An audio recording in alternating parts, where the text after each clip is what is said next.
أعوذ بالله من الشيطان الرجيم. بسم الله الرحمن الرحيم. الحمد لله رب العالمين وبه نستعين على أمور الدنيا والدين. اللهم صل على سيدنا محمد الفاتح لما أغلق والخاتم لما سبق ناصر الحق بالحق والهادي إلى صراطك المستقيم وعلى آله وصحبه حق قدره ومقداره العظيم. سبحانك لا علم لنا إلا ما علمتنا إنك أنت العليم الحكيم. قال رب اشرح لي صدري ويسر لي أمري واحلل عقدة من لساني يفقه قولي. ولا حول ولا قوة إلا بالله العلي العظيم. ولا حول ولا قوة إلا بالله العلي العظيم بمئة ألف ألف ألف. لا حول ولا قوة إلا بالله العلي العظيم. نويت التعلم والتعليم والنفع والانتفاع والمذاكرة والتذكير والإفادة والاستفادة والحث على التمسك بكتاب الله وبسنة رسول الله صلى الله عليه وسلم والدعاء إلى الهدى والدلالة على الخير ابتغاء وجه الله ومرضاته وقرب والثوابه. آمين اللهم آمين. عما بعد. السلام عليكم ورحمة الله تعالى وبركاته. Sidang hadirin hadirat muslimin muslimat yang dirahmati Allah Ta'ala, wabil khusus jamaah muslimah Masjid Al-Irsyad USJ 1 Subang Jaya. Syukur kepada Allah Subhanahu wa Ta'ala atas limpah kurniaannya. Allah Subhanahu wa Ta'ala memberikan kita ruang dan peluang untuk kita sama-sama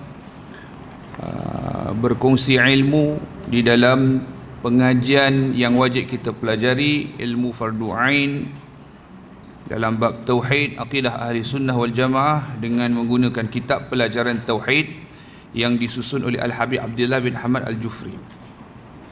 Jadi kita ada dua versi kitab yang sama, satu yang kecil, satu yang besar. Isi kandungannya sama, muka surat je lah berbeza. Boleh Jadi kalau tak silap kita berhenti pada muka surat 8 pada kitab kita yang kecil itu, yakni pelajaran yang keempat. Cumanya kita belum lagi masuk kepada huraian sifat wujud itu, masih lagi pada sifat yang mustahil atas Allah Subhanahu wa Ta'ala. Namun bagi meraih, berapa ramai yang mungkin baru lagi dalam kelas kita? Mungkin boleh angkat tangan. Yang baru, betul-betul barulah. 2, 3. Baik. 3 orang, baik. Kitab semua dah ada Baik, saya akan baca sepintas lalu untuk muka surat 7 bagi kitab kita yang kecil ini. Atau pada ibu-ibu yang ada kitab besar, cek muka surat berapa. Pelajaran keempat sifat sebab wajib bagi Allah tu muka surat berapa kak? Tu muka surat berapa tu? Okey. Buku besar muka surat 5, buku kecil muka surat 7. Kata pengarang, qala musannifu rahimallahu wa nafa'ana bi ulumi fid darini amin. Pelajaran yang keempat, sifat-sifat yang wajib bagi Allah dan lawannya. Jadi itu tajuk dia, Tajuk dia, Jadi sifat-sifat yang wajib bagi Allah, kata pengarang, sifat-sifat yang wajib bagi Allah. Jadi bila disebut sifat-sifat yang wajib pada Allah, maknanya apa dia? Kalau kita mengaji di dalam bab pengajian tauhid ini, disebut wajib pada akal. Apa makna wajib pada akal? Iaitu akal kita tidak boleh menerima akan ketiadaannya. Ini boleh catat jugalah untuk kita faham nanti. Takkan kita along the way nanti kita akan ulang benda yang sama supaya kita dapat satu pengukuhan dalam pemahaman kita dalam ilmu ini.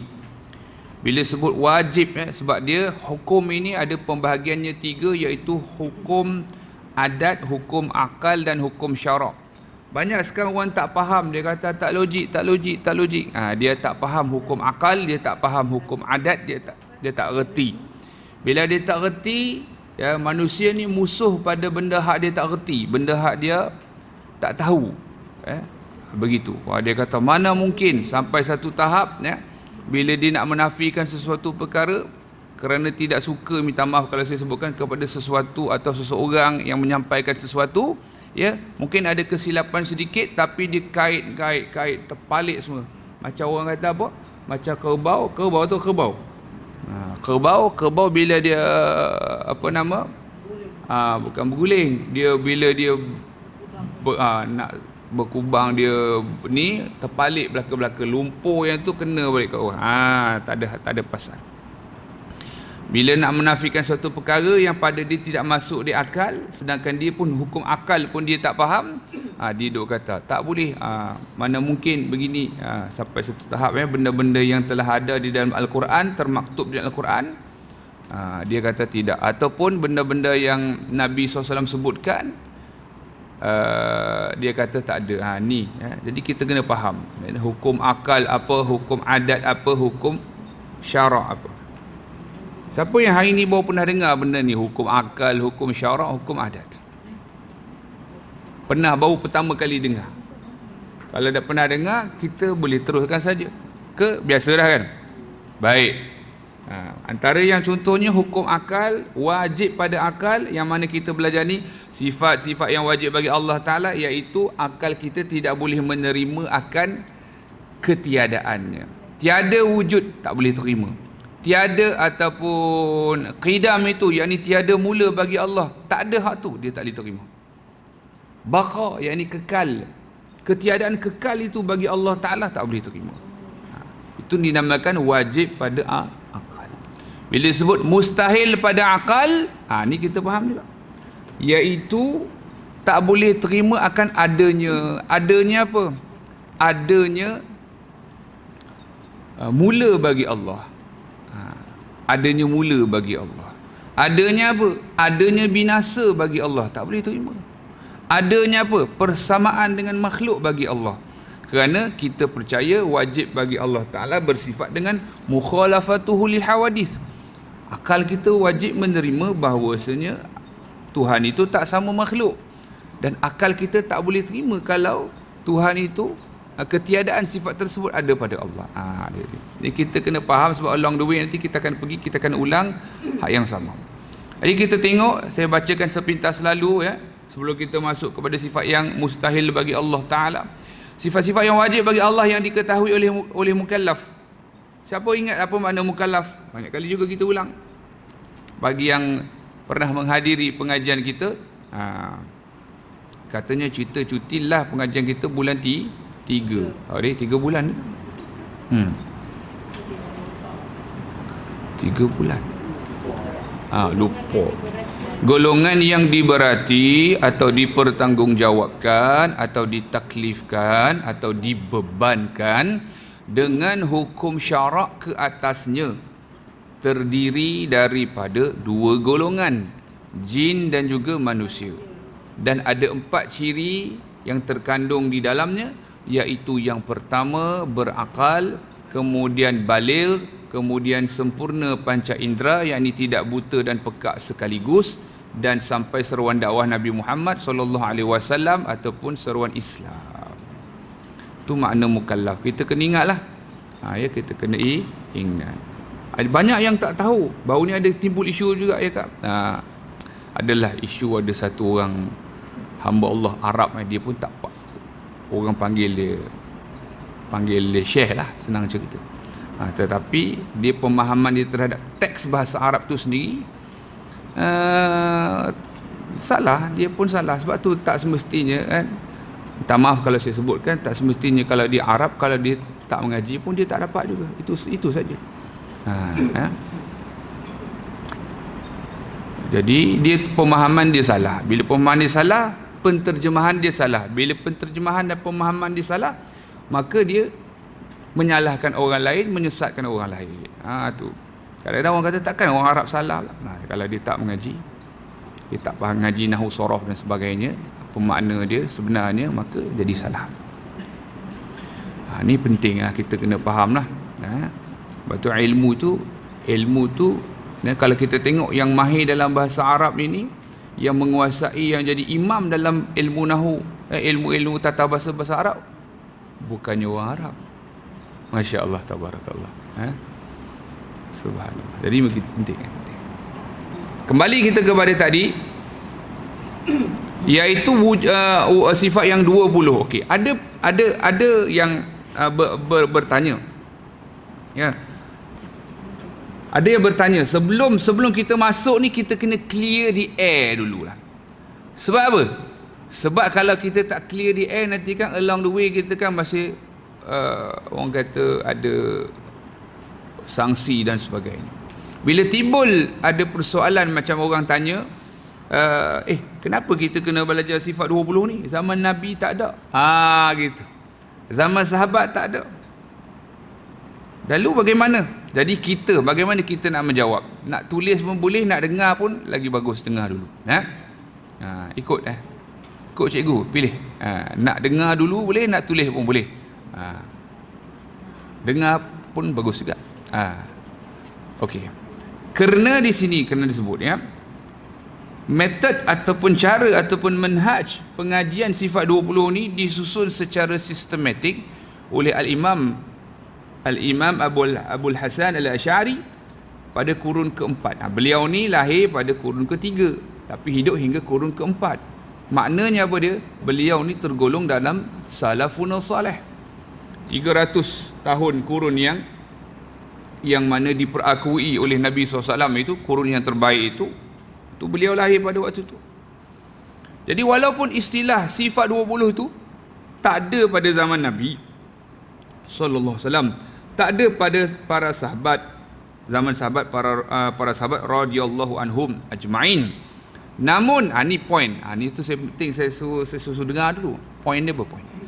Tetapi ya, isi kandungan pengajian akidah ataupun tauhid yang ada dalam sifat 20 tu memang dah ada sejak zaman Rasulullah SAW. Ni point yang kita kena faham. Memang dah ada. Buktinya nanti ibu-ibu yang ada kitab ni belik-belik lah saat main. Bukan main suruh beli sayur ni, main. Ini benda penting. Mai tengok. Siapa ada buku kecil, buku besar, mai kita tengok sama-sama. Sebab apa saya kata semua dah terkandung sejak zaman Nabi Muhammad SAW. Bukan sahaja sejak zaman Nabi, bahkan sejak zaman Nabi Adam lagi. Okey.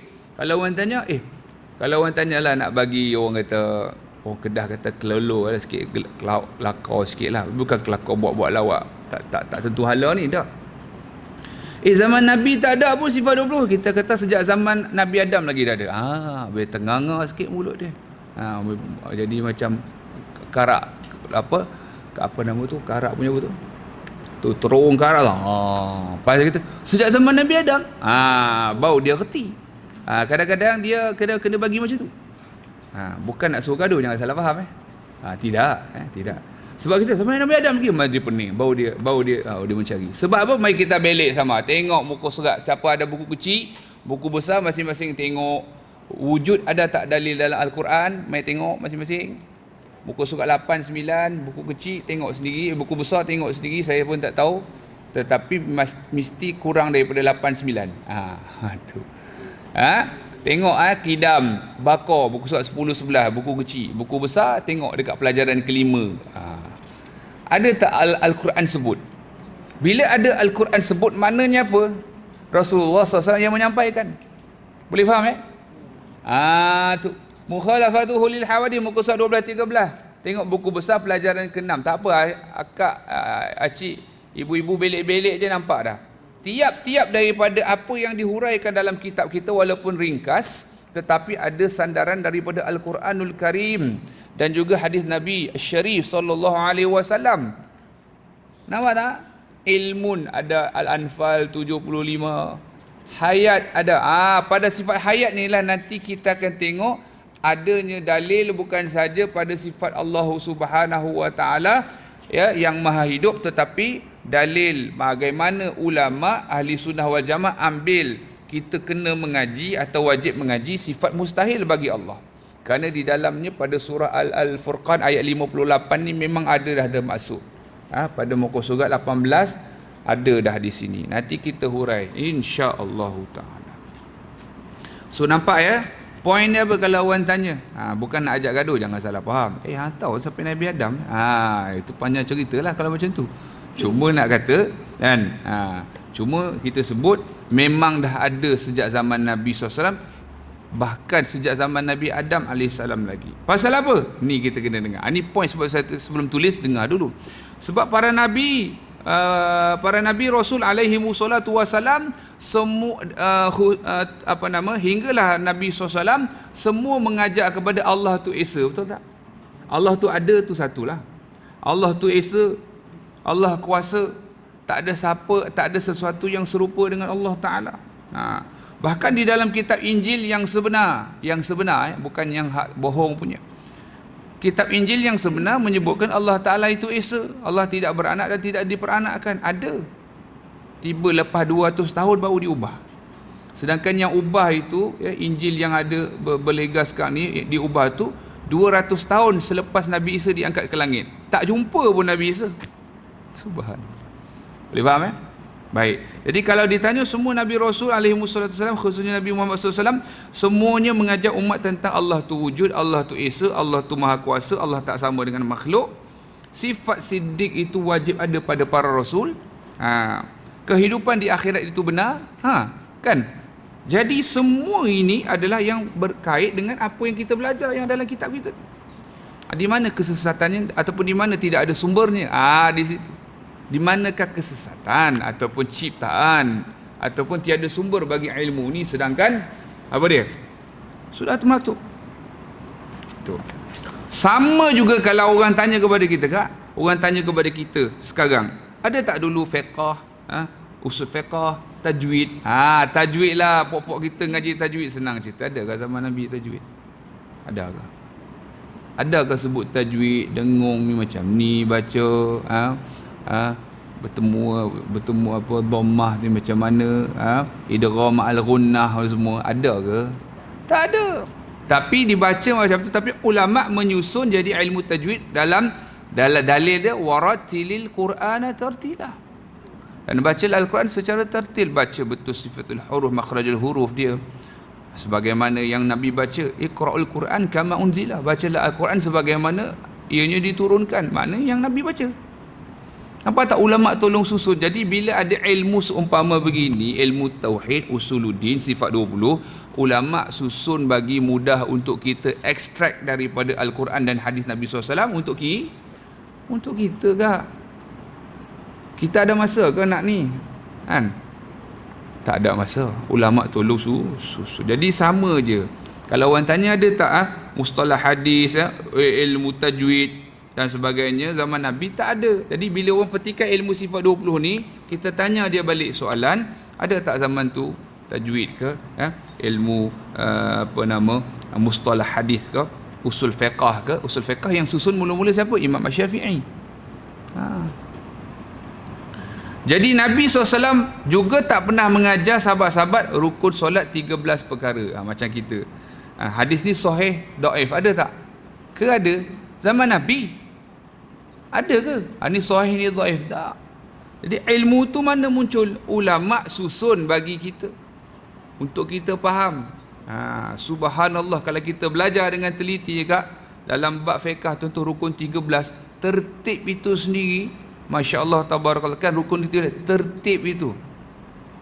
Ataupun bila kita belajar bab wuduk, kenapa kita mengambil soalan? Walaupun kita ngaji tauhid, kita kena sentuh juga fiqh dengan tasawuf sikit. Bila kita mengambil wuduk, berniat wuduk, kita berniat wuduk, ketika mana kita berniat? Soalan saya, ketika mana? Air itu kena dekat mana? Baru kita berniat untuk berwuduk. Siapa boleh jawab?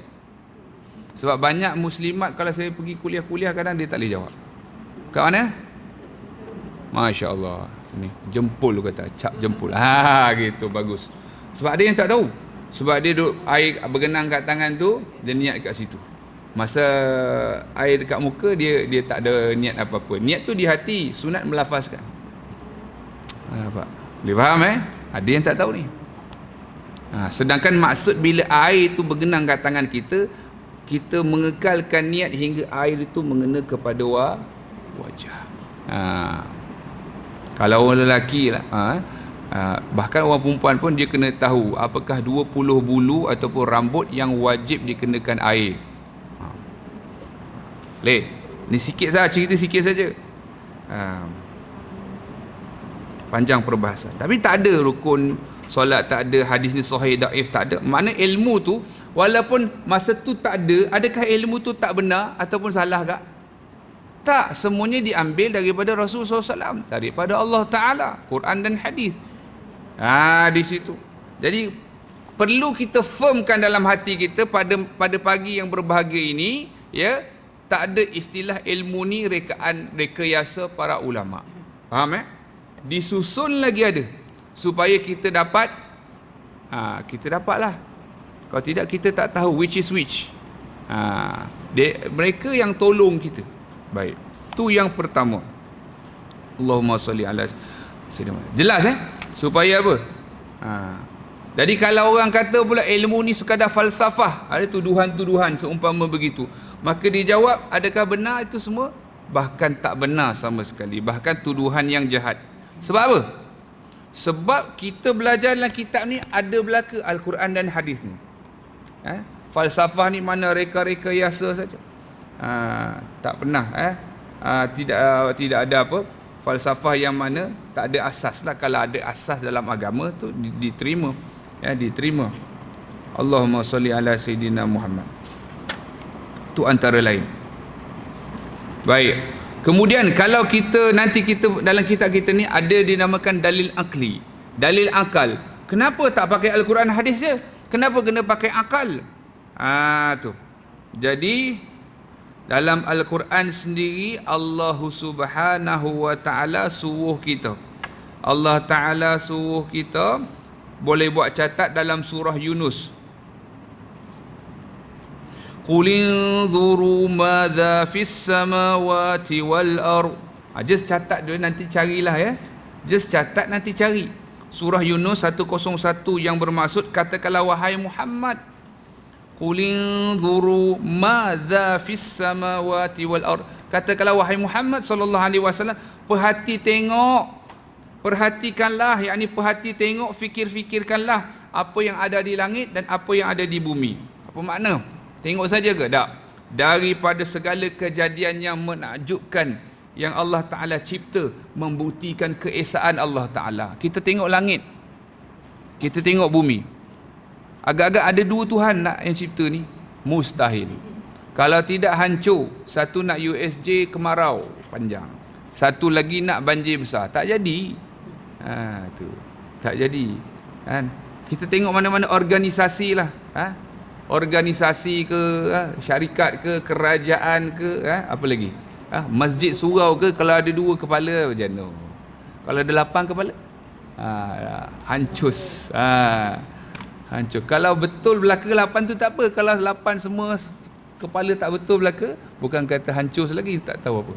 Boleh faham Jadi Allah Ta'ala cipta langit dan bumi ni, hanya dia saja tu Tuhan. Sebab tu kalau kita baca pasal apa dia guna dalil akli ni?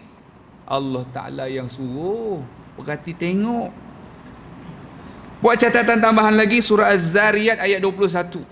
Wa fi anfusikum afala tubsirun. Apa dia? Az-Zariyat 21. Dan pada diri kamu sendiri, bukan saja Allah Ta'ala suruh tengok langit bumi ke langit bumi tengok juga. Tengok diri kita. Wa fi anfusikum afala tubsirun. Dan juga lihat pada diri kamu sendiri, maka mengapa kamu tidak mahu melihat dan memikirkan, yakni dalil-dalil dan bukti-bukti. Agak-agaklah kita ni kan, tengok pada diri kita sendiri. Kita lahir daripada kita sendiri ada ke?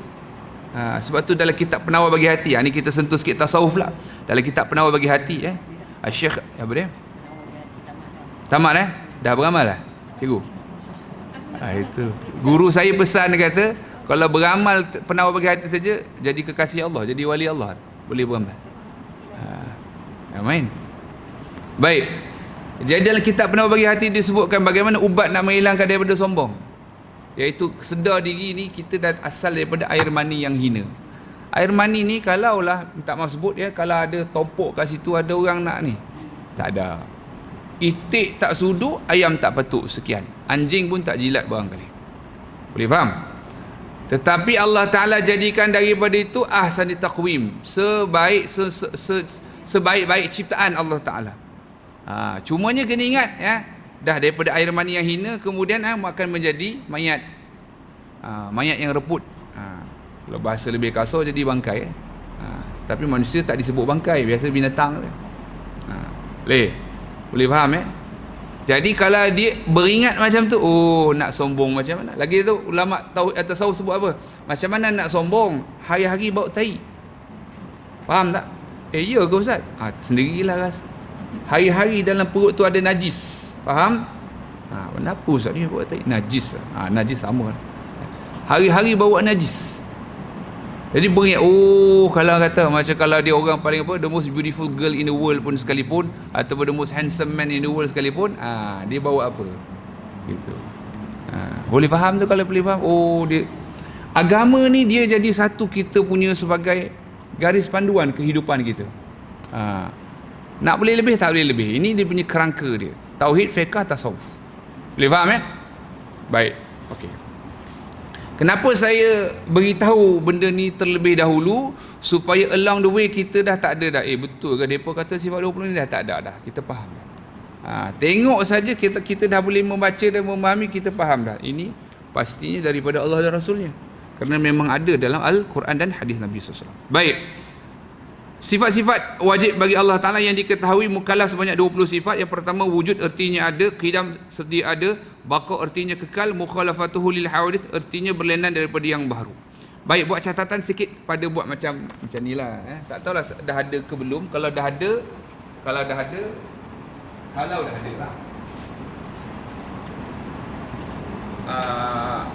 Boleh kaji je lah. Wujud, qidam, baqa. Buat macam ni. Ni ada point ni, catatan ni. Saya bacakan.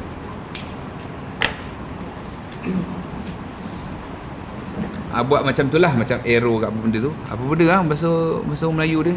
Macam tu kan. Macam tu. Jadi pada wujud, qidam, baqa dengan mukhalafatuh li hadis ni, buat catatan.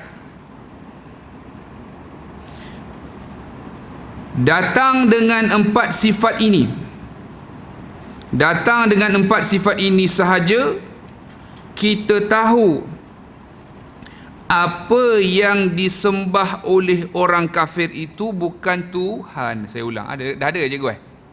Bagi yang belum catat boleh catat ya. Datang dengan 4 sifat ini sahaja kita tahu apa yang disembah oleh orang kafir itu bukan Tuhan. Sambung. Kerana Tuhan tidak bersifat. Kerana Tuhan tidak bersifat dengan sifat makhluk, dan makhluk tidak bersifat dengan sifat Tuhan. Saya ulang sekali lagi ya, bagi nak mencatat, nak memaham atau menghafal. Jadi dengan 4 sifat yang kita belajar, Allah wujud, qidam, baqa, mukhalafatuhu lil hawadith. Kita dah hafal. Tapi dengan kita memahami, ada rangkuman daripada 4 sifat wajib ini. Apa dia tadi kita sebut? Datang dengan 4 sifat ini sahaja kita tahu apa yang mencatat. Saya ulang ni saya ulang balik.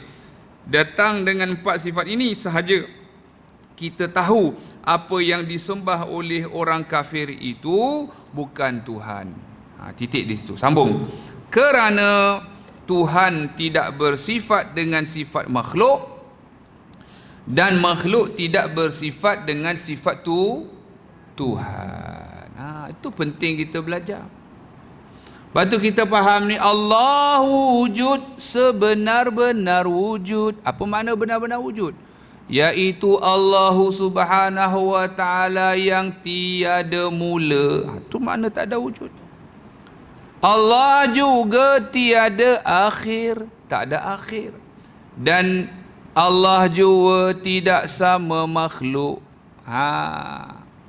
Di situ jelas. Syukur kepada Allah, kita tak sembah selain daripada Allah. Kerana kita menyembah Tuhan yang sebenar-benar, yang selayaknya disembah. Yang Tuhan yang sebenar-benar Tuhan. Bukan cuma sembahan. Habis yang mereka sembah ni mereka kata Tuhan, tak, pada kita ya, dan pada hakikat sebenar ia bukan Tuhan, cuma sembahan. Boleh Sambung. Nombor 5, qiyamuhu binafsih, artinya berdiri dengan sendirinya. Orang faham ni sekadar snippets ataupun apa nama kita sebut, bahagian-bahagian kecil yang nak kita faham. Sebab kita akan huraikan datang. Cuma saya akan cerita sikit lah. Contoh kalau ada golongan yang mengatakan Tuhan itu duduk atas arash. Kerana dalam Al-Quran sebut Ar-Rahmanu 'alal arsy istawa, Allah Ta'ala beristiwa pada arasnya yang agung. Maka bila kita mengaji sifat qiyamuhu binafsihi, apa maksud qiyamuhu binafsihi? Allah berdiri dengan sendirinya. Maksud berdiri bukan berdiri tu. Maksud berdiri makna Allah tak perlu akan segala sesuatu. Allah Ta'ala tak perlu segala sesuatu pula yang perlu kepada Allah. Jadi bila kita faham sifat qiyamuhu binafsihi, mana mungkin Allah Ta'ala itu duduk pada arash, kerana duduk, berdiri, turun, naik, ya, semuanya sifat makhluk. Kita dah belajar dulu bab nombor 4 ni, Allah tu mukhalafatuhu lil hawadith. Tiba kata Tuhan tu duduk atas arai, bersila pula. Susah. Sebab tu kalau kita faham tak, insya-Allah Ta'ala dengan hidayah, bukan kita berdabik dada dengan ilmu tu, tidak. Dengan hidayah petunjuk daripada Allah yang hakikatnya insya-Allah tak tersesat. Faham tak? Tapi kena mengaji lah. Tu. Wahdaniyah artinya esa. Kudrah, berkuasa. 8 iradah, berkehendak. 9 ilmun, mengetahui. 10 hayat artinya hidup. 11 sama artinya mendengar. 12 basar artinya melihat. 13 kalam artinya berkata-kata. 14 kaunuhu qadiran, keadaannya berkuasa. Nak faham kaunuhu ni begini, Allah Ta'ala maha berkuasa. Bila masuk keadaan Allah maha berkuasa, Allah senantiasa dalam keadaan berkuasa. Tidak ada walau satu detik keadaan yang tak berkuasa kemudian terus berkuasa. Tidak. Ataupun sama juga dengan iradah dengan kaunuhu muridan. Tak ada walau satu saat ataupun satu ketika yang Allah Ta'ala itu tidak berkehendak. Senantiasa dalam keadaan berkehendak. Di situ. Ya, kaunuhu aliman. Tidak adalah dalam keadaan Allah tu satu detik, satu ketika Allah tak tahu sesuatu. Dah. Senantiasa Allah Ta'ala tu dalam keadaan mengetahui. Mengetahui itu macam mana pula kak? Mengetahui akan segala sesuatu kak. Bukan sahaja dulu yang pernah berlaku, sekarang yang sedang berlaku, yang akan berlaku, yang takkan berlaku juga Allah tahu. Masya Allah, tabarakallah. Maha ilmu Allah Ta'ala. Kaunuhu hayyan, keadaan Allah Ta'ala hidup. Kaunuhu sami'an, keadaan Allah Ta'ala mendengar. Kaunuhu basiran, keadaan Allah Ta'ala melihat. Allah Ta'ala mendengar dan melihat, tidak memerlukan perantaraan ya. Ni kait balik dengan kita belajar mukhalafatuhu lil hawadith. Kita dengar melalui apa? Telinga. Melihat melalui mata. Tetapi sebenarnya adakah ianya begitu? Sebenarnya begini, kita melihat dengan sifat perlihat yang ada pada mata kak ya. Kita mendengar dengan sifat pendengar yang Allah Ta'ala berikan pada telinga. Sebab ada orang ada telinga tak boleh dengar. Ada orang ada mata tak boleh melihat. Sebab sifat perlihat, sifat pendengar yang Allah kurniakan itu. Boleh faham? Yang seterusnya kaunuhu mutakaliman, keadaan Allah berkata-kata. Baik, kita tengok yang belakang. Sifat-sifat mustahil atas Allah. Baik. Saat lagi kita tegang, pasal apa ada mustahil ni? Sebab ada orang petikai ni Kak Su. Dia petikai, dia kata, apalah hampa ni ngaji sifat 20, sekejap kata Allah tu ada, wujud ertinya ada, lawannya tiada, wujud ada tiada. Dia kata macam cik semua. Orang macam ni betul-betul, kalau kata kurang adab tu, bahasa tersangat halus lah untuk orang ni. Kurang ajar teruslah kita sebut pada Allah Ta'ala, pada Rasulullah, pada para ulama. Sebab ada tak dalam Al-Quran? Saya bagi satu contoh mudah saja cikgu. 2700 nama Allah yang ada dalam Al-Quran, yang ada dalam Al-Quran menjadi dalil umum Allah tu wujud. Ada. Okey, yang mustahil tu lagu mana? Tadi kata ada, tiada, ada, tiada. Okey. Buat catatan di sini ataupun nak mendengar pun boleh, ikut. Ulama sebut kenapa kita belajar sifat 20 ni, ada yang wajib, ada yang mustahil. Pertama, kerana mengikut Al-Quran sendiri. Itu poin nombor satu. Kalau kita, sebabnya kita kadang-kadang bila kita dengar ni benda-benda syubhah ni, yang cuba nak memperkotak-katikkan, nak cuba mengganggu ataupun cuba nak memesongkan kita punya pegangan ni, sedang alhamdulillah kalau kita ada ilmu, tak mudah nak penetrate benda tu. Tak mudah nak masuk benda tu. Jadi kalau apa jawapan tadi kita kata, kerana apa tadi kita sebut? Manhaj Al-Quran, kaedah Al-Quran itu sendiri. Buat catatannya, ketika menyebut ada? Dah sebut? Dah. Saya ulang sekali laju. Jadi sebab Al-Quran itu, sebab Al-Quran dia ada sebut dah. Al-Quran dia ada sebut, ya. Contohnya, kalau dia nak terangkan satu perkara ataupun dia nak sebutkan pengajaran, dia akan bagi dua pihak berlawanan. Contoh ada dalam kitab kita pada sifat hayat. Tengok saja yang ni mungkin boleh faham dah. Tu. Ustaz berapa tu? Tadi saya sebut apa? 18 eh? 18 buku kecil, buku besar. Cek. Buku kecil 18, buku besar berapa? Buku surat. Ayat wa tawakkal 'alal hayyil ladzi la yamut. Pelajaran sifat hayat. Pada sifat hayat. Lepas ilmun, hayat pula. Ada tak jumpa? Surah Al-Furqan ayat 58. Allah berfirman, jumpa? Muslimat yang ada kitab besar ada jumpa dah? Jumpa beritahu muka surat berapa? 13. Muka surat 13. Wa tawakkal 'alal hayyil ladzi la yamut. Dan bertawakallah kepada Allah Ta'ala yang maha hidup, yang tidak mati. Satu ayat yang sama, Allah Ta'ala sebutkan ada ada berlawanan di situ. Yang maha hidup, yang tidak mati. Menunjukkan dalam Al-Quran sendiri, Allah Ta'ala ketika Allah Ta'ala dalam Al-Quran nak sebutkan satu perkara ataupun pelajaran ataupun pengajaran, disebutkan dua pihak yang berlawanan. Nampak itu yang pertama. Yang kedua, yang siapa yang dah mencatat, untuk mendapat kefahaman yang lebih tahqiq, menjelaskan sesuatu dengan lebih jelas bila menyebutkan lawannya. Contoh kita kata ibu-ibu yang pakai tudung hitam contohnya. Tudung itu hitam bukan putih. Tudung itu putih bukan hitam. Contoh yang boleh faham lah. Ataupun dia lelaki bukan perempuan. Dia lelaki bukan perempuan. Jadi dah faham dah lelaki itu kenapa sebut bukan perempuan. Nak bagi tahqiq lagi, faham tak? Dia ni lelaki, bukan perempuan. Dah maknanya nak kuatkan lagi, nak bagi faham lagi. Lagi pula disebutkan, bila sebutkan ada pertentangan ni, kerana setiap sesuatu yang kita yakini ataupun kepercayaan yang mantap dan putus itu kena ada nafi dan juga isbat. Penetapan dan juga penafian.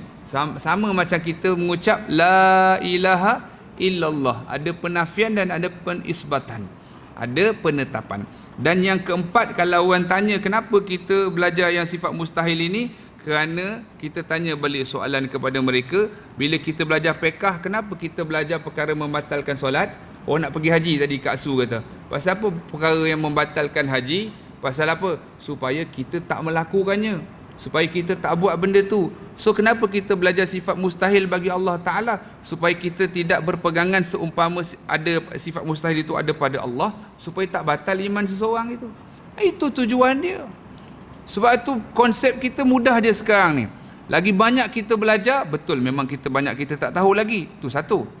Lagi satu, lagi banyak kita belajar, kita akan kurang berterlagah. The more we learn, the less we argue. Sebab kita tahu benda tu, ni boleh, ni memang ya, ni memang ni dibenarkan, ni memang sah-sah tak boleh. Tak ada orang yang cakap zina ataupun arak itu ataupun bunuh orang itu yang bukan hak itu jelas-jelas haram. Tak ada siapa, tak ada apa, tak ada khilaf.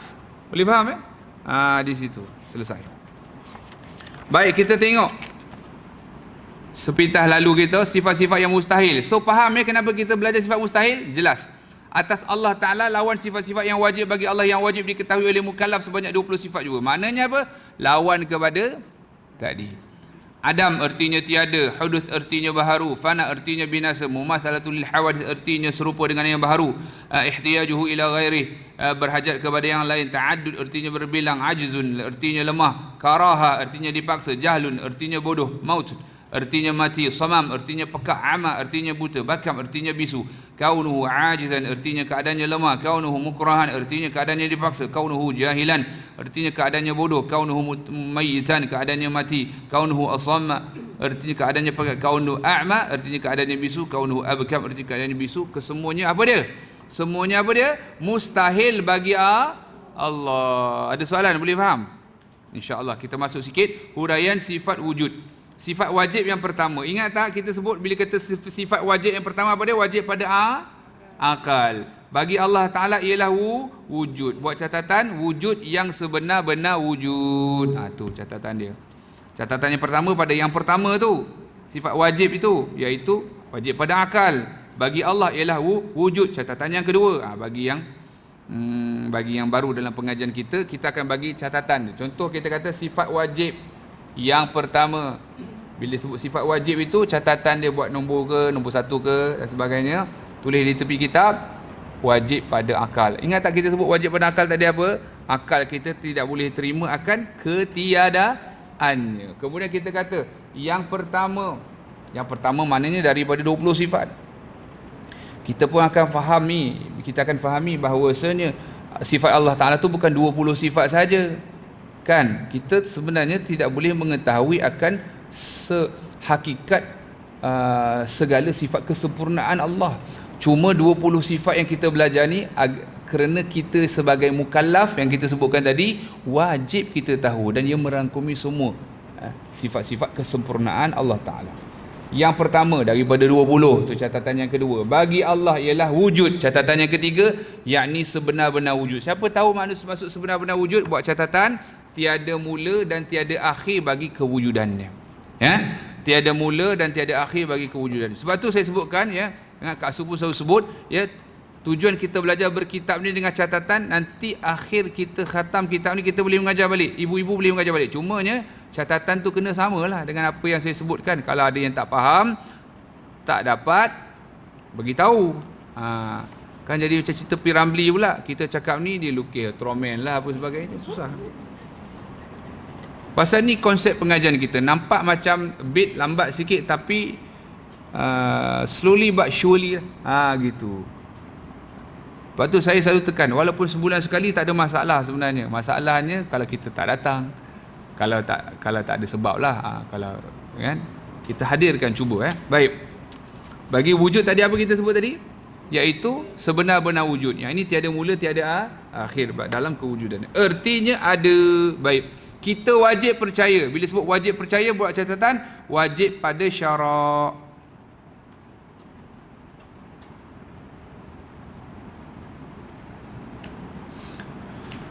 Itu catatan yang pertama, wajib percaya, wajib pada syarak dan yakin 100%. Itu maksud wajib percaya 100%. Tak boleh kurang daripada tu. Boleh sambung. Bahawa Allah itu ada, tidak syak dan ragu-ragu lagi padanya.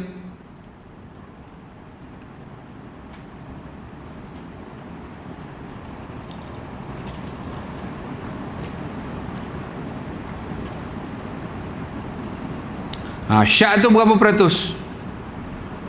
Siapa ingat? Siapa ingat?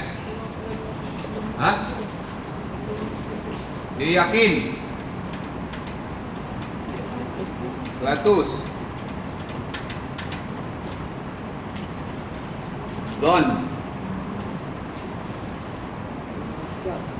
bawah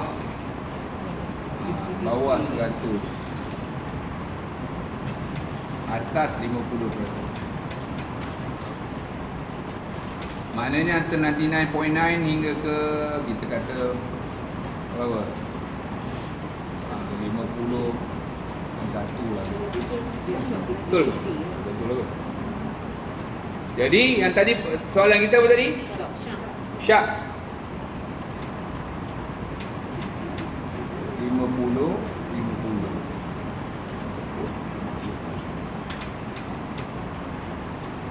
Wah. Kurang daripada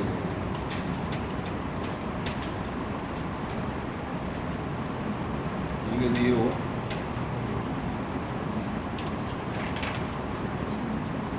Baik.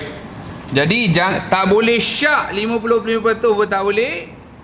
Ragu-ragu kan bawah daripada syak lah. Tu. Bahkan waham pun tak bahkan zon pun tak boleh. Berat sangkaan kepada tidak. Ya ke tidak? Tak boleh. Nak kena yakin 100%. Dalil akalnya ialah adanya alam ini dengan segala isinya. Apa makna dalil? Kita pernah sebut sesuatu yang menunjukkan kebenaran atas sesuatu. Itu makna dalil. Sebab kadang-kadang orang tanya dalil pun dia tak faham kak apa makna dalil. Kak bagi dalil ke akak belajar sifat 20 ni. Kita tanya dia, dalil tu apa makna? Bukan nak buat bergaduh tu, tak ada. Kita buat simple saja. Kan? Jadi bila dia dalil pun dia tak faham makna, payah. Yang mana? Okey, saya ulang maksud dalil sesuatu yang menunjukkan kebenaran atas sesuatu. Ingat tak tadi saya sebutkan orang tuduh kata sifat 20 ni Nabi tak ajar. Sekarang ni kita ambil kitab kita yang nipis ni, simple ni, kecil ni, tetapi si kandungannya tiada tolok bandingnya. Kita tunjuk kepada dia, hak ni tu dalam Quran sebut ni, kan? Dalil bagi wujud Allah, kidam Allah, baqa Allah, itu bukan dalil. Sebab dia tak faham makna dalil, dia minta apa pun dia minta dia tak faham. Yang dia minta sendiri pun dia tak faham. Faham tak? Dia sendiri minta dalil, dia tak faham makna dalil. Bila dikemukakan, ni dia nak jawab apa? Sebab tu sekarang ni kalau kita perasan, puak-puak ni bila kita sebenarnya ahli sunnah wal jamaah ni kita kuat hujah kita. Bila dah dikemukakan, depa pening Pening dah, orang kata macam kena belacat. Betul ya, siapa pernah buat satu eksperimen je, tapi kesian naya dia beruk. Naya ke tak ada suruh. Tapi mesti ada sebabnya kena belacan tu, mesti ada punya. Dia macam kena belacan. Tak ni. Pasal apa? Dah kantoi lah orang kata. Boleh faham? Macam ada satu orang Cina ni, orang panggil dia Syekh jugalah. Bila mana dia kata semayang qada ni tak ada, dia kata. Tak ada. Kita ni, saya punya prinsip, saya takkan suka hearsay dengar tu kat su. Saya dengar telinga sendiri ataupun tengok ke apa benda, kalau dia cakap. Apatah lagi, dah tahu tak apalah nama. Sebut Cina tahu. Orang panggil Syekh faham dah. Jadi bila dia kata qada tak ada, padahal memang jelas qada tu ada, peristiwa yang berlaku kepada Rasul sallallahu alaihi wasallam ketika pulang daripada medan perang, berlaku Sayyidina Bilal disuruh untuk jaga mengejutkan sahabat, kemudian tak terbangun, yang terbangun tu Rasul sallallahu alaihi wasallam ketika mana matahari itulah telah kena cahaya tu, sinaran matahari kena pada pipi Nabi SAW. Nabi bangunkan Bilal, Sayyidina Bilal bin Rabah radhiyallahu anhu, bangunkan sahabat Nabi suruh pindah, Nabi suruh azan dah habis dah waktu subuh, azan, mana diperbolehkan. Kemudian Nabi melakukan solat qada. Apa yang berlaku kepada Nabi SAW itu bukan menunjukkan ada kekurangan apa, tidak, untuk menunjukkan syariat, untuk mengajar hukum hakam di situ. Di situ. Boleh faham Baik, selesai. Itu banyak lagi lah kalau mereka yang bukan ahli sunnah wal jamaah ni. Pelik. Sebab tu agama kita ni memang Allahumma salli ala sayyidina, kita Majoriti kita memang berada di kita ni, Nabi dah bagi jaminan, sallallahu alaihi wasallam, kita ni tidak akan jadi majoriti itu sesat. Majoriti itu mesti yang kebenaran. Jadi kita tengoklah kata-kata je ikut ahli sunnah wal jamaah. Baik. Akal, apa makna akal? Akal maknanya sesuatu yang boleh membezakan antara yang baik dengan yang buruk. Tu makna akal. Boleh beza mana baik, mana buruk. Satu anugerah yang Allah berikan kepada kita, akal itu. Bezakan kita dengan haiwan. Dia boleh beza mana baik buruk. Kalau saya tengok dalam kitab Imam Al-Haddad, dia ada sebut lagi, bahkan akal ini boleh membezakan daripada yang membezakan mana yang terbaik daripada yang baik-baik. Masya-Allah, tabarakallah. Mana pilihan yang baik, apa yang terbaik, ini akal boleh beza. Satu anugerah yang Allah Ta'ala berikan. Imam Syafi'i kata akal itu letaknya di sini dan bersangkutnya di otak kita ni, dia interconnected. Imam Abu Hanifah berpendapat akal tu di sini, letak di sini otak kita lah. Ala kulli hal, apabila kita sebut dalil akal, apa dia? Sesuatu yang dapat menunjukkan sesuatu kebenaran berdasarkan akal yang waras, yang sihat. Sebab itu bila kita lihat pada diri kita, ingat tak tadi kita sebutkan, ya, bila kita lihat pada diri kita sendiri, kalau insan tu boleh memikirkan, ya, tu insan tu boleh memikirkan tentang pada diri dia sendiri saja, ya. Falyanzuril insanu mimma khuliqa mimma indakfiq yakhruju min bainis sulbi wat taraib. Biasa kita dengar kan? Tu surah At-Tariq.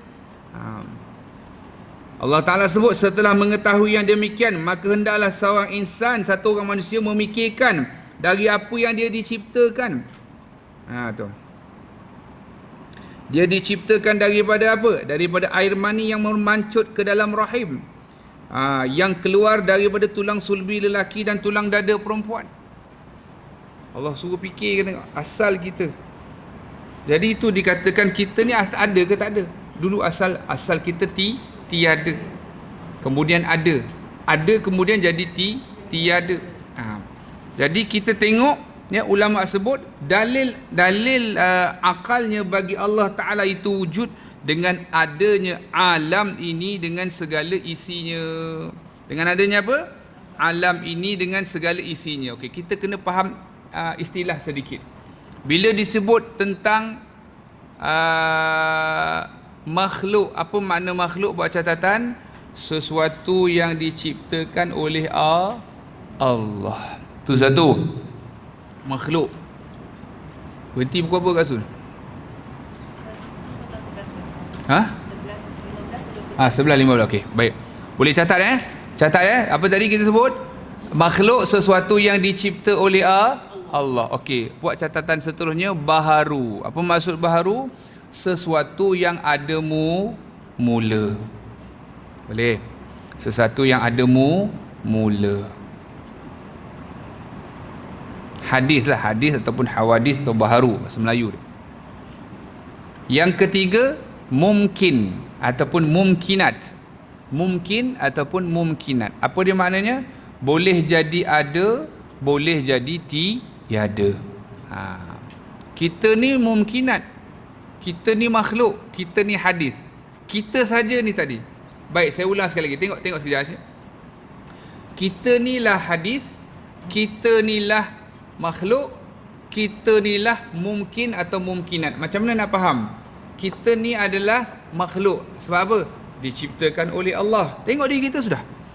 Nombor dua, kita ni hadis, yakni ataupun hawadis, yakni ada mula. Kita ni mungkin atau mumkinat. Apa maksud? Kita ni boleh jadi ada, boleh jadi tiada. Apa maksud? Dengan kudrah dan iradah Allah lah kita ni ada. Boleh jadi tak ada dah. Tak ada memang tak ada lah. Tak ada lah dalam perut mak kita. Tak ada. Keluar lahir tak ada. Maknanya apa? Mumkinat. Boleh jadi ada, boleh jadi tiada. Faham tak? Istilah tu tengok diri kita faham. Apa lagi? Alam. Apa makna alam? Ni kita masuk alam ni. Apa makna alam? Ma siwallah. Ma siwallah. Apa maksud ma siwallah? Iaitu selain daripada Allah. Selain daripada Allah. Buat catatan tambahan sikit. Jirim dan jisim. Apa maksud jirim? Sesuatu yang mengambil ruang dan lapang. Sesuatu yang mengambil ruang atau lapang. Apa makna jisim? Sesuatu yang boleh dibahagi-bahagi. Sesuatu yang boleh dibahagi-bahagi. Ini penting pembahasan dia. Apa dia jirim, apa dia jisim, apa dia jauharul fard, apa dia katif, apa dia jisim katif, apa jisim latif, apa itu arad. Arad tu apa? Sifat kepada benda. Ni kita kena tahu. Along the way nanti kita masuk, ya. Along the way nanti kita akan masuk. Siapa yang mungkin pertama kali dengar istilah ni mungkin? Kalau dah biasa maknanya okeylah. Kalau tak pernah dengar, maka tak apa, insya-Allah. There's always the first time kan. Mana ada orang tiba-tiba dia pandai? Dia tak ada. Baik. Dalil akalnya ialah adanya alam ini dengan segala isinya.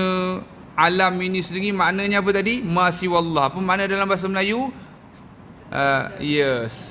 Segala sesuatu yang selain daripada Allah. Kerana adalah mustahil segala yang ada ini berlaku dengan secara kebetulan atau tiada yang menjadikan.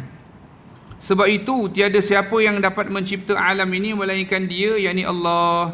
Dengan adanya Allah itu maka terjadilah alam semesta ini. Di situ.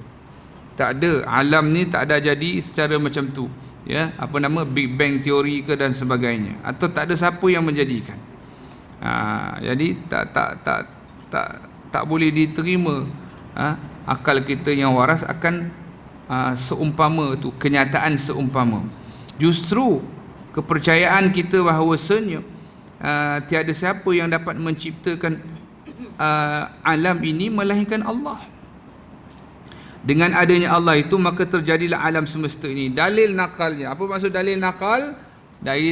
Daripada wahyu. Dalil daripada wahyu Al-Quran dan hadis Nabi SAW. A'udzubillahi minasyaitanirrajim. Allahul ladzi khalaqas samawati wal ard wa anzala minas samaa'i maa'an fa akhraja bihi minats thamarati rizqan lakum. وسخر لكم الفلك لتجري في البحر بأمره وسخر لكم الأنهار وسخر لكم الشمس والقمر دائبين وسخر لكم الليل والنهار وآتاكم من كل ما سألتموه وإن تعدوا نعمة الله لا تحصوها إن الإنسان لظلوم كفار إن الإنسان adzalumun kafar. Artinya surah Ibrahim, artinya Allah yang telah mencipta langit dan bumi dan menurunkan air dari langit, maka dikeluarkan dengan sebab air itu buah-buahan sebagai rezeki untukmu. Dan Dia, yakni Allah, telah memudahkan bahtera berlayar di laut dengan kehendaknya bagimu. Dan Dia telah memudahkan bagimu matahari dan bulan yang terus beredar. Dan Dia telah memudahkan bagimu malam dan siang. Dan Dia telah memberikan kepada kamu apa yang kamu pohonkan. Tu. Batulah disebut wa in ta'uddu ni'matallahi la tuhsuha. Dan sekiranya kamu cuba nak menghitung-hitung nikmat yang Allah Taala berikan kepadamu, nescaya tak terhitung. Innal insana la zalumun kafar. Sesungguhnya manusia itu tersangatlah zalim dan sangat mengingkari. Dengan demikian wajarlah bagi Allah sifat wujud artinya ada dan mustahil atasnya sifat adam artinya tiada. InsyaAllah pada kuliah yang akan datang kita akan hurai sedikit sebanyak mengenai ayat ini. Maknanya kita berhenti pada dalil nakalnya ialah firman Allah Ta'ala. Nanti kita sambung, ya.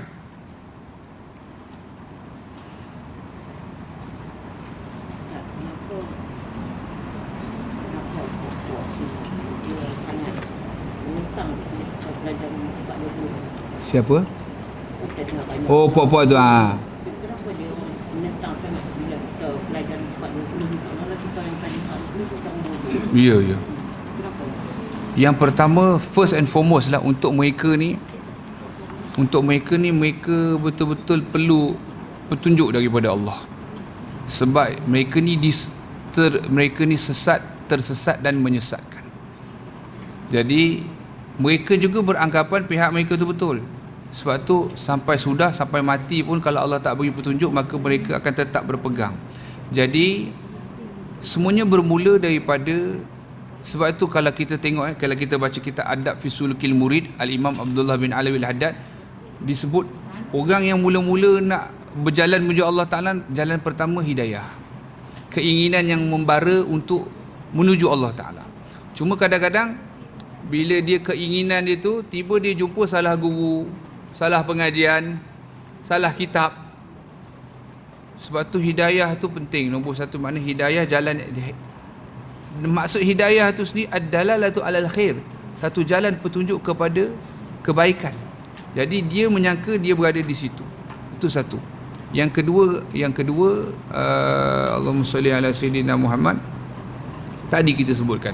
Contoh dia kata pengajian kita ni rekaan ulama, falsafah. Tapi telah kita jawab tadi, sebentar tadi dah banyak dah jawapan-jawapan yang telah kita berikan. Sebab tu saya sebutkan tadi, mereka memerlukan hidayah. Semua kadang-kadang orang yang cakap mereka perlu hidayah, mungkin dia pun tak faham maksud hidayah. Kita dah bahaskan hidayah tu terbagi kepada dua.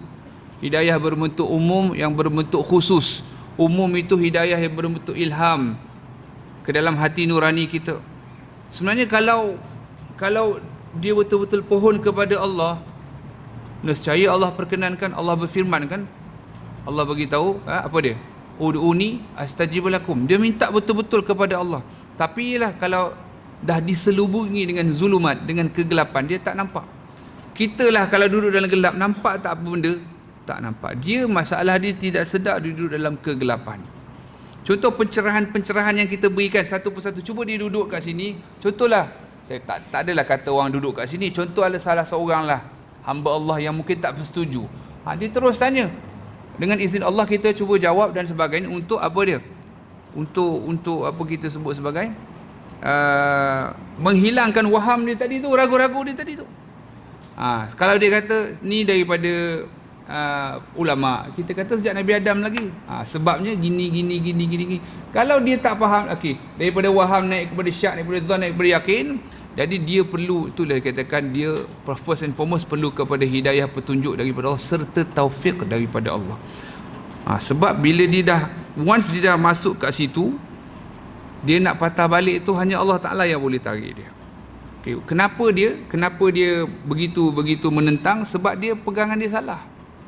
Kita tengok dekat mana-mana pun yang salah dia akan tetap menegakkan. Tu orang pepatah Melayu kata tegak benang basah. Siapa boleh tegak benang basah? Saya nak tanya. Benang yang basah, tolong tegakkan tengok. Siapa boleh buat? Saya ingat saya nak bagi apa? Tak tahu nak bagi apa. Bagi kek semualah, makanlah. Ambil satu benang basah, tegakkan tengok. Mereka tak tahu mereka ni dalam kegelapan, cikgu.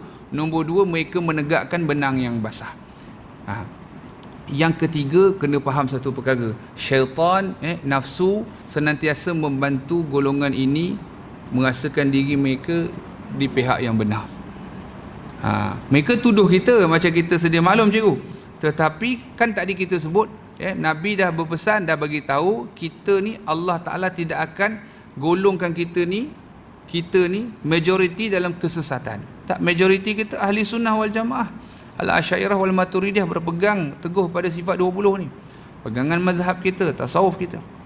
Kalau tasawuf pula sampai dia tak suka tasawuf ni, dia kata ilmu ni ilmu air acak, dia kata, air longkang, dia kata. Padahal tasawuf ni sesuatu yang mulia.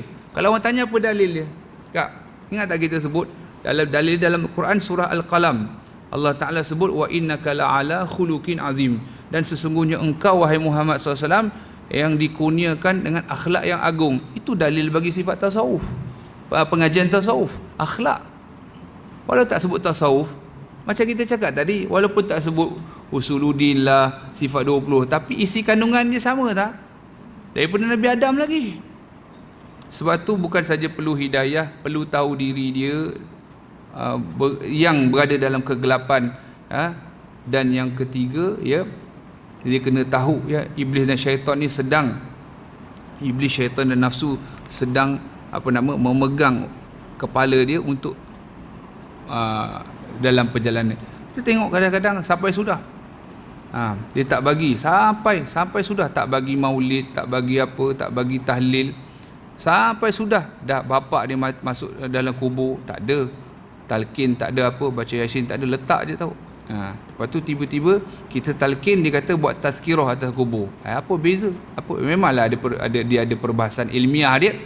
Tengok dia buat tu, tapi talqin ada dalil tak? Ada dalil. Ada dalil. Dalil umumnya, wa dzakir fa inna dzikra tanfa'ul mu'minin. Dan berilah peringatan, sesungguhnya peringatan itu berguna pada orang yang beriman, bukan saja orang beriman yang hidup saja, ya. Jadi ulama dia ada. So kita ni sekarang kita tak tahu, maka kita sangka apa?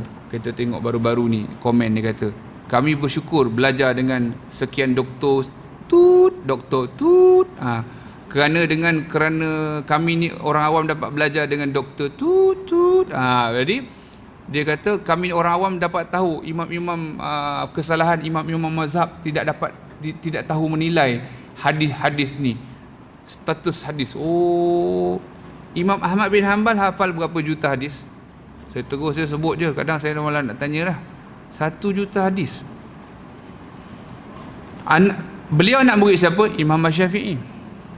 Imam Syafi'i anak murid siapa? Imam Malik bin Anas. Imam Abu Hanifah siapa? Bapa segala mazhab. Jadi bila dia cakap macam tu, kerana dia kata bersyukur kerana berkat belajar dengan siapa yang salah? Suatu pepatah Melayu sebut, guru kencing berdiri, murid kencing berlari. Ini bukan berlari lagi. Tak tahu kencing macam mana. Boleh faham, Sebab tu penting, di mana-mana majlis surau, kalau ada penceramah yang bukan akidah ahli sunnah wal jamaah, wahabi, syiah dan sebagainya, liberal, kalau ada, sekali je kat su dia jemput, habis kita selerak tahu habis kita. Ni penting. Jadi itulah sebab mereka tidak rasa mereka bersalah. Sebab tu kita ni kan, kita senantiasa dianjurkan untuk muhasabah, betul tak? Renung. Cuba, kadang puak-puak ni bukan tak pandai baca Quran 30 juzuk. Jangan kata tak ibadat, tahajud tak tinggal, tapi hidayat jangan main-main. Doktor, PhD, profesor, jangan main-main. Tetapi hidayat itu, maksud hidayat tu 2 hidayat, bukan umum saja. Kalau dia kata tak dapat hidayat, sebenarnya dia dah dapat secara umum. Ada tak orang pergi jumpa, ada tak ulama bahaskan, ada tak ulama tulis kitab, jawab balik, bagi tahu begini dan begini, mesti dia ada baca, tapi hidayah yang berbentuk taufik itu dia tak dapat. Dan itu sangat-sangat mengerikan. Sangat mengerikan. Sebab kalau dia berpegang Tuhan itu duduk atas arash, Tuhan itu beranggota dan sebagainya, menyamakan Allah Ta'ala dengan makhluk, kita terang-terang Allah wujud kidam baqa mukhalafatuh lil hawadith. Sebab tu cikgu tanya tu, kenapa dia marah sangat? Bila kita, itulah kalau dia berpegang kepada kebenaran yang dia pegang, kita memang berpegang kepada kebenaran yang kita pegang, dan ia adalah majoriti pada pegangan umat Islam. Kita tengok pada sifat yang keempat saja dah menyanggah apa yang dia pegangi. Sifat kelima saja, qiyamuhu bi nafsihi, telah menyanggah kepada apa yang mereka pegangi. Allah Ta'ala duduk atas arash. Kerana Allah Ta'ala itu bersifat qiyamuhu bi nafsihi. Allah Ta'ala tak berhajat kepada segala sesuatu.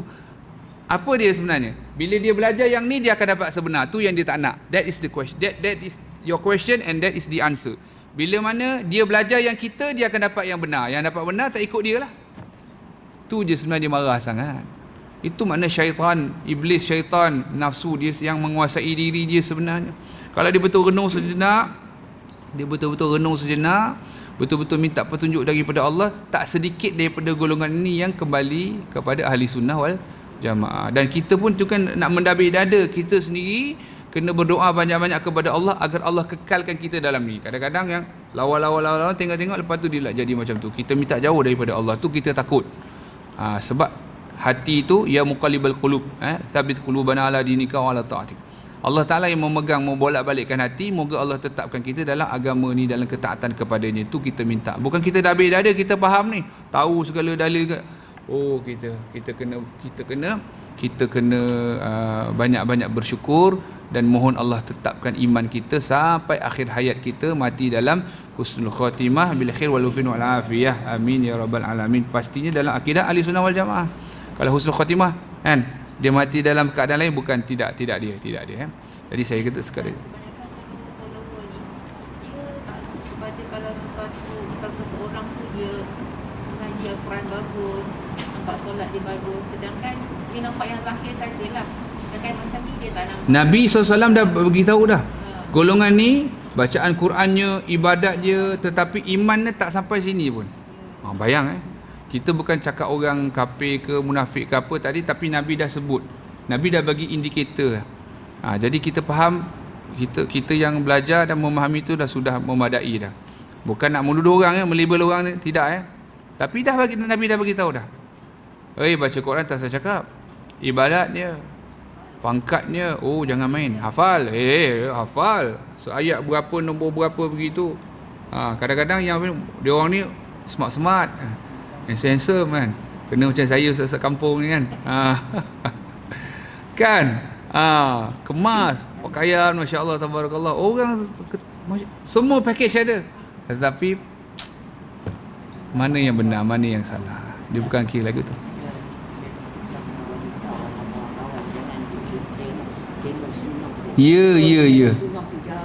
Ya, sebab dia punya perbahasan tu kalau orang tak ada asas, dia akan tak sedikit yang dia ni, dia akan terpengaruh. Alhamdulillah Allah Ta'ala bagi kita petunjuk, hidayah. Syukur kepada Allah. Kalau ada keraguan apa-apa, bertanya. Dan penting minta tolong kepada Allah, tunjuk kita jalan yang benar. Pasal kadang kita, macam mana kita nak tahu kalau kita tidak ada asas? Allah semayang di atas aras ni kan. Saya memang ada dalam majlis tu. Ya. Majlis yang doktor ni explain. Ya. Semayang di Ya. atas aras. Ya.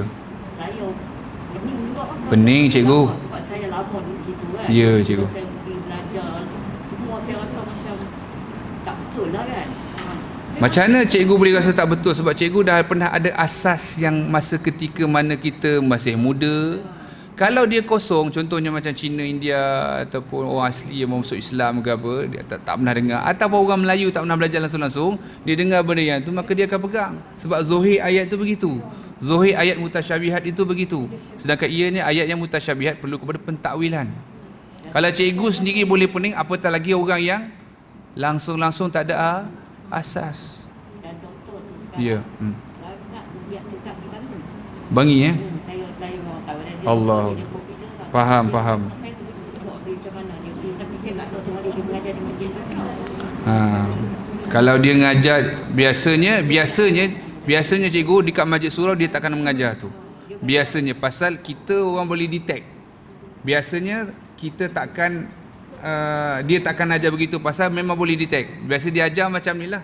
Majlis close punya majlis ke dan sebagainya. Macamnya cikgu begitu close punya majlis ke apa? Ini masjid besar ni. Majlis besar. Satu ketika dululah. Sini pun sama lah. Sini. Memang saya lama dulu. Sebab kita di tempat. Ya. Jadi bila kita pun tak tahu sebenar ni. Ya. Kita macam kita tahu kita benda ni tak betul. Ya. Kita tak ikut lah. Ya. Kita bila kita dah belajar kat sini kita tengok benda. Syukur alhamdulillah. Kadang penghijrahan tu penting. Kita hijrah pada satu tempat atau Allah Taala kumpulkan kita bersama dengan perkumpulan yang baik. Itu satu anugerah daripada Allah. Ada setengah orang dia tak sedar, dia duduk dalam takut lama dia. Susah dia kepompong lama dia nak berubah payah. Kan? Ini satu anugerah. Anugerah daripada Allah. Allah itu satu. Pada saya satu anugerah hikmah besar. Sebab petunjuk ni penting. Sebab mereka pun rasa mereka betul. Kita bagi tahu berhujah dan sebagainya, mereka tetap, maka apa dia? Itulah balik-balik kepada hidayah daripada Allah yang secara khusus lah.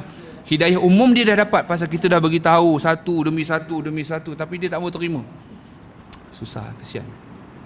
Kita pun doa pada Allah, kita ni dikekalkan zuriat keturunan kita, anak isteri kita, suami, ibu bapa, moga Allah Ta'ala kekalkan. Sebab sekarang semua tengok kat sini je. Semua orang, kalau dulu zaman cikgu cerita tu, ini semua kat sini dah sekarang. Jadi kalau salah yang sini, sebab tu adanya macam contoh sahabat kita buat rakaman ni, buat tunjuk kat YouTube apa benda semua kan. Ni penting lah zaman sekarang ni. Bukan kita pun segan juga nak rakam ni. Bukan ada apa pun. Cuma yalah kita sampaikan yang fardu ain sahaja. Cuma penting untuk sampaikan yang benar ni. Supaya orang boleh beza.